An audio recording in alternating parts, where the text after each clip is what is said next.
কেউ আমার বোনকে রেপ করছে বলে আমি তার বোনকে রেপ করে কখনোই ন্যায্য প্রতিশোধ অর্জন করতে পারি না। That is simply absurd. এই আদা ফ্যাসিস্ট, এই চোর বাটপার হাসিনার রেজিম ছিল এই মেন্টালিটির, যে তারা ঢাকা ইউনিভার্সিটির মেয়েদেরকে, যে ঘটনাটা সবচেয়ে বেশি ট্রিগার করছে এই গণ অভ্যুত্থানের আগ মুহূর্তে, ওরা ওই পাক হানাদার বাহিনী 1971 সালে কি করছে, কিভাবে অত্যাচার করছে এটা বোঝানোর জন্য মহানগরের টোকাই ভাড়া করে এই রাজু ভাস্কর্যে এবং ঢাকা ইউনিভার্সিটির পুরো ক্যাম্পাস জুড়ে মেয়েদেরকে নির্যাতন করে ওইটা বোঝাইতে চাইছে। এরা যে ক্রিমিনাল মাইন্ডেড একটা রেজিম, এর আরেকটা নিদর্শন আপনি পাবেন এই যে সচিব থেকে শুরু করে বিভিন্ন পর্যায়ের গভর্নমেন্ট অফিসারগুলোকে এই যে ক্রাইমের সহযোগী করা। দেখেন, বিএনপি, জামাত, গণসংহতি, এলডিপি, এই টাইপের যতগুলো অ্যান্টি আওয়ামী শক্তিগুলো আছে, তাদের পরিবারের লোকেরাও তো গভর্নমেন্টে যায়। তো এরা করতো কি, তাদেরকে বিভিন্ন রকম ক্রাইম করাইতো, হয় ভোট ডাকাতি ক্রাইম, অন্য কোনো ক্রাইম, এসবের সহযোগী করে ওই ক্রিমিনাল রেকর্ডটা রেখে দিয়ে বারবার ব্ল্যাকমেলিং করে চলতো, যে আমি যে অপরাধী, তুইও সেই অপরাধী, so where is the difference. এইভাবে মানসিকভাবে পরাস্ত করে, এবং ওই যে 1/11-এর সেই সময় থেকে আমেরিকার সাহায্য নিয়ে ভারত, ব্রিটেন, ফ্রান্স, এইসব চীন, এদের দালালি এবং পাচাটামি করে এত তো ঋণের বোঝা চাপিয়ে এরা এতদিন ক্ষমতায় ছিল।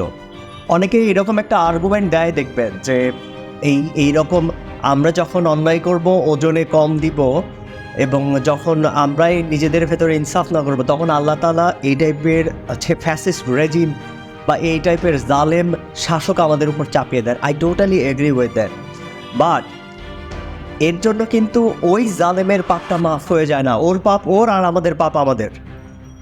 অসংখ্য ধন্যবাদ আল্লাহ তাআলার প্রতি। আসলে আমাদেরকে অনেক জার্নির ভেতরে দিয়ে যেতে হয়। আমরা একদিনে এই ভয়কে জয় করে উঠিনি। আমাদেরকে দিনের পর দিন, মানে এতগুলো পরাশক্তির যে পা চেটে যে রেজিমটা ক্ষমতায় আছে, এই আওয়ামী সিপিবি জাসদ রেজিম, তাদেরকে মানে হটানো, এটা মানে বাই ব্লাড ছাড়া, রক্ত দিয়ে মানে অর্জন করা ছাড়া আর কোনোভাবেই সম্ভব ছিল না। অনেক স্টুপিড আছে, দেখবেন যে এরা নিজেদের ব্যর্থতা ঢাকার জন্য এই এই এই মাফিয়া চোর রেজিমের সমর্থকগুলো অনেক বিষয়কে দায়ী করছে, যেমন ঢাকা বিশ্ববিদ্যালয়ের ছাত্রলীগের ব্যর্থতা। আবার কখনো বলতেছে সিআইএ এখানে ভুটু করে ফেলছে, এই জন্য ইউনুসকে বসাইছে। আবার বলতে সেনাবাহিনীর বিশ্বাসঘাতকতা। দেখেন, লজিক্যালি চিন্তা করেন, ইউনুস তো অনেক, ওদের ভাষ্য মতে এই ইউনুস তো অনেক আগে থেকেই হচ্ছে আমেরিকার স্নেহভাজন বা আস্থাভাজন ব্যক্তি। তাহলে এতদিন বসায়নি কেন? আমেরিকা চাইলে ওই টাইপের করতে পারতো না? চেষ্টা করতে পারতো, অন্তত পারেনি তো। আমরা একের পর এক গ্রহণযোগ্য রিপোর্ট দিয়ে এই পুলিশ এবং র্যাবকে আগে স্যাংশন খাওয়াইছি। আমাদের ন্যূনতম বাক স্বাধীনতা, যেটা করলে একটা গণ অভ্যুত্থানের ইন্টেলেকচুয়াল পাটাতন তৈরি হয়, সেটা আগে নিশ্চিত করছি। তারপরে হচ্ছে যে আমরা রাস্তায় নামছি একটা সফল গণ অভ্যুত্থানের লক্ষ্যে, হয় এসপার বা ওসপার। এখানে অন্য কারো ব্যর্থতার উপর আমরা আসলে ডিপেন্ড করি নাই তো। আর যারা নৈতিকভাবে এমনিই পরাস্ত, যারা জানে যে আমরা ভোট ডাকাতি করি, যারা জানে আমরা দিনের পর দিন মিথ্যাচার করি, নট অনলি মিথ্যাচার, এরা মিথোম্যানিয়াক, এরা একটা মিথ্যা বলে এবং সেটাকে বিশ্বাস করতে শুরু করে। এবং এই দেশের অধিকাংশ মানুষের যে রিলিজিয়াস ফেইথ, তাকে ক্রিমিনালাইজ করে এই রেজিমের পথ চলা।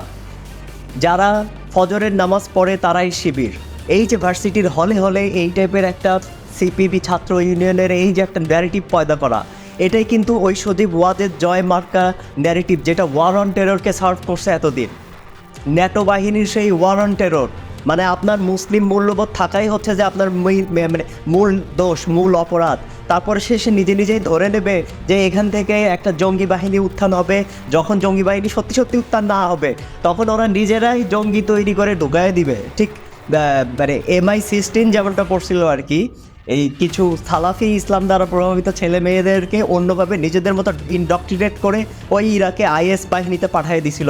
মহান, দেখো এটাই হলো ইসলাম। বাংলাদেশেও এই টাইপের ঘটনা তারা জন্ম দিতে চাইছে। এবং তারা হচ্ছে কি, ওই একে তো সাপ হয়ে কাটে, ওঝা হয়ে ঝাড়ে।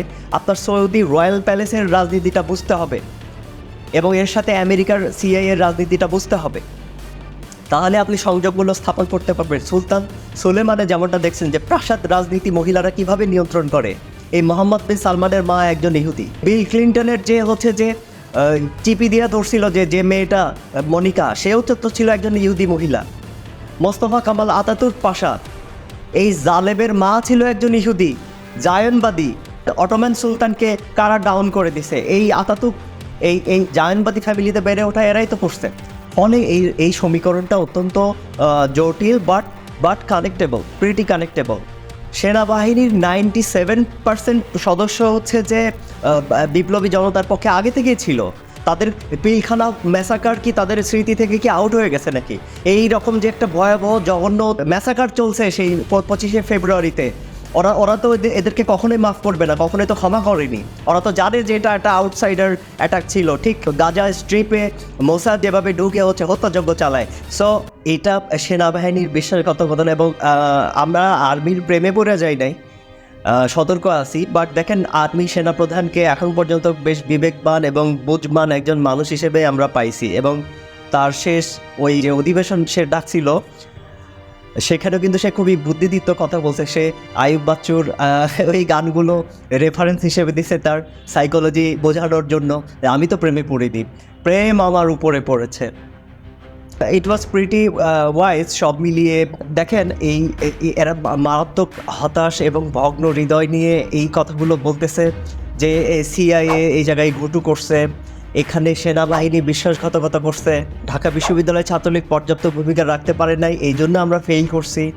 These are some fucking shares. Because দেখেন, আমরা কিন্তু আমাদের দেশে যে গণ অভ্যুত্থান সফল হয়েছে, এটা কিন্তু কোনো ডোনাল্ড লু এফেক্টে হয় নাই। ঠিক যেমনটা পাকিস্তানে ব্যাকডোর ক্ষমতায়, পেছনের দরজা দিয়ে ক্ষমতায় আসার মতো করে নয়। এর সবচেয়ে বড় প্রমাণ হচ্ছে আমরা আমাদের জীবন দিয়ে, আমরা আমাদের রক্ত দিয়ে এই গণ অভ্যুত্থান সফল করছি। মানে ওদের কথা শুনলে মনে হবে যে সিআইএ এসে প্রত্যেক শহীদ পরিবারকে ইন অ্যাডভান্স কিছু টাকা ঘুষ দিয়ে গেছিল, এই জন্য ওরা রাস্তায় নেমে জীবন দিছে। So these are some fucking shares. এবং দেখেন, আমাদের এই যে স্টেজে এসে এরকম হবে, ওদের কাছে অবিশ্বাস্য মনে হচ্ছে। বাট এই শাফকাত রাব্বি অনেক যেমনটা বলছেন যে ধীরে ধীরে এই রেজিমটা একটা অটোক্র্যাট অথরিটেরিয়ান রেজিম থেকে কীভাবে ডেসপটে পরিণত হয়েছে এই হাসিনা রেজিম, এটা কিন্তু ধারাবাহিকভাবে হয়েছে। এবং মানে ইট ওয়াজ লাইক এ তো হোনাই থা, যখন একটা গণরোষ, একটা গণ অভ্যুত্থানের একটা প্ল্যাটফর্ম তৈরি হয়, তখন এই সামান্য কোনো পেটোয়া ছাত্রলীগ বাহিনী, টোকাই বাহিনী বা কোনো আর্মি, কোনো পরাশক্তি, কোনো আগ্নেয়াস্ত্র, কোনো পারমাণবিক অস্ত্র আসলে কুলায় না। এর ভরি এক্সাম্পল আছে। আমেরিকার হাতে তখনও হচ্ছে নিউক্লিয়ার উইপন ছিল যখন তারা ভিয়েতনামে আগ্রাসন চালাইতে গেছে। কিছু হয়েছে? আমরা এটা আমাদের রক্ত দিয়ে অর্জন করছি। আমরা কখনোই ওভার কনফিডেন্ট ছিলাম না এবং এখনও ছিলাম না। হ্যাঁ, আমাদের কাছেও অনেকটা সারপ্রাইজিং ছিল এটা, এই সেন্সে যে আমরা জানতাম না যে আসলে কী হতে যাচ্ছে। এই অর্জন হচ্ছে একটা নিউবর্ন বেবির মতো। মানে আমি জানি না আমাদের সন্তানটা কেমন হতে যাচ্ছে, বাট আমরা এটা জানি যে একটা কিছু হতে যাচ্ছে। এবং আমরা 15-16 তারিখে ওই মেন্টালিটি নিয়ে নামছি যে হয় এসপার হবে, নাহলে ওসপার হবে, হয় ওরা থাকবে নাহলে আমরা থাকবো। এবং মানুষ এটা কখন সফল হয়ে উঠছে, যখন মানুষ দেখছে যে এই যে গণহত্যার পরে আমরা এত বেশি প্রতিবাদ করার পরে এরা আমাদেরকে কখনোই নিস্তার পেতে দিবে না। এরা আমাদেরকে খুঁজে বের করে ওই আজীবন জামিন অযোগ্য একটা মামলায় হচ্ছে কারাগারে ঢুকিয়ে রাখবে এবং কারাগারে ভয়ানক নির্যাতন করবে। একটা মানুষ যখন ওই রকম মেন্টাল স্টেটে পৌঁছে গেছে যে না, এদেরকে নামাতেই হবে, ঠিক তখনই আল্লাহ তাআলা আমাদের উপর রহমত নাজিল করছেন, ঠিক তখনই আমাদের সাফল্য নিশ্চিত হয়েছে। তবে এটাকে এখনও আমরা বিপ্লব বলছি না, বিকজ আমরা কেবলমাত্র ওই বাক স্বাধীনতার জিনিসটা অর্জন করছি। ফলে আমাদের অর্জনযোগ্য অনেকগুলো এজেন্ডা আছে, স্ট্রাকচারগুলো সবগুলোতে ফ্যাসিস্ট কাঠামোতে ভরে রাখছে। এগুলোকে ময়লা সাফ করতে, দুর্গন্ধ সাফ করতে আমাদের অনেক সময় লাগবে, অনেক স্ট্রাগল করতে হবে। আমরা কেবলমাত্র যদি আমাদের মতো করে একটা রিপাবলিক গড়ে তুলতে পারি, তখনই আমরা এটাকে একটা সফল বিপ্লব বলবো। দেখেন, আমরা শুধু এটা বিশ্বাস করছিলাম যে পাতা পচে গেছে, এর পতন অনিবার্য, এর পতন হতেই হবে। আর যখন আমরা ফিলিস্তিনের মতো ভয়কে জয় করে শিখছি, মৃত্যুকে পরোয়া করতে ভুলে গেছি, তখনই হচ্ছে যে আল্লাহ তাআলা আমাদেরকে এই বিজয় দিয়েছেন। ফিলিস্তিনের জীবনদানও কখনো বৃথা যায়নি, আজ পর্যন্ত বৃথা যায় নাই। কারণ ওই এক রক্তের বিনিময়ে ওই আমেরিকা, ওই ইউরোপে কতজন ইসলাম গ্রহণ করছে আপনি টেরই পান নাই, আপনি খবরই রাখেন না। মার্কিন ধনকুবেরদের সন্তানেরা যে রাস্তায় নামছে, যা খোঁজ দিয়ে দেখেন, এদের ভেতর অনেকেই হচ্ছে সত্যের পথে চলে আসছে। সো স্যাক্রিফাইস কখনো বৃথা যায় না। বিগত 15-20 বছরের পাপ এদেরকে অ্যাকচুয়ালি ঘিরে ধরছে, এবং এটা অবধারিতই ছিল। আপনি যদি মুসলিনিদের পতনের ইতিহাস দেখেন এবং পতনের পর তাদেরকে যেভাবে গণধোলায় দেওয়া হয়েছিল, এই ইতিহাসগুলো দেখেন, গাছের সাথে পিটিয়ে ঝুলিয়ে পেটানো হয়েছিল, এই ইতিহাসগুলো যখন দেখেন তাহলে আপনি বুঝবেন যে ইট ইজ নাথিং আনপ্রেডিক্টেবল বা নাথিং ইম্পসিবল।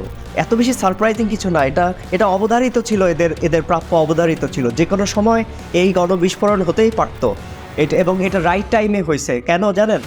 কারণ হচ্ছে ইলেকটোরাল প্রসেসে যদি ধরেন 2018 সালে যদি এই আদা ফ্যাসিস্ট এই চোর রেজিমকে যদি আমরা ক্ষমতাচ্যুত করতে পারতাম, তাহলে কিন্তু যে ন্যায্য শাস্তি, অপমান, লাঞ্ছনা এরা ডিজার্ভ করে, সেটা কিন্তু এদেরকে দেওয়া পসিবল হতো না।